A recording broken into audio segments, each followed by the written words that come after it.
आगामी भारत वैषयिक ज्ञानकौशलर भारत हेब। गवेषणा एआई और इनोवेशन सठिक व्यवहार द्वारा देशर समृद्धि सुनिश्चित हेब बोली केन्दुझर स्थित सरकारी यांत्रिक महाविद्यालयर रौप्य जयंती समारोह में आज मुख्य अतिथि भावे मुख्यमंत्री श्री मोहन चरण माझी जोगदे छात्र छात्री मानक उपदेश देते। 1995 मसीह एही संस्था प्रतिष्ठा समय आज पर्यंत यह उत्तर ओडिशार युवपीढ़ी पर आशार प्रतीक रही।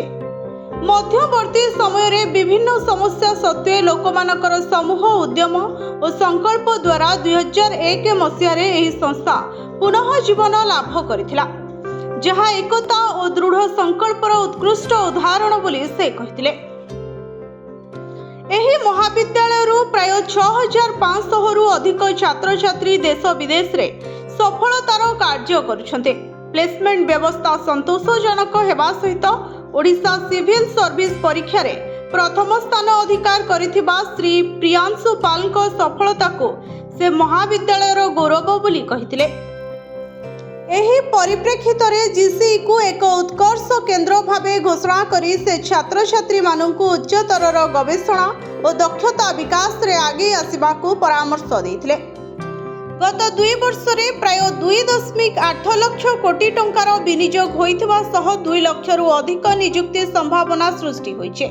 शिल्प को आधार करी ओडिशा एबे राज्यर युवपीढ़ी मानक पई एक आकर्षण केंद्र भावे उभा हेउछे। इंजीनियरिंग और मेडिकल शिक्षा रे आदिवासी दलित और एससी वर्ग पई संरक्षण वृद्धि करा जायछे, जहाँ राज्य रे पछुआ वर्गों शिक्षार विकास को सुनिश्चित करिवो।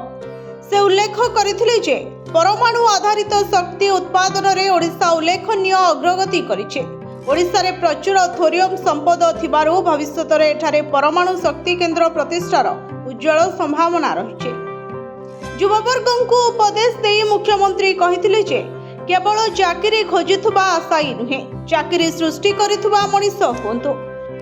इनोवेशन और एंटरप्रेन्योरशिप द्वारा नूतन सुजोग सृष्टि करने को से आह्वान करथिले। 2036 सुधा समृद्ध और विकसित ओडिशा गठन में युवशक्तिर भूमिका निर्णायक बोली से कहिथिले। Bureau report, Odisha fast.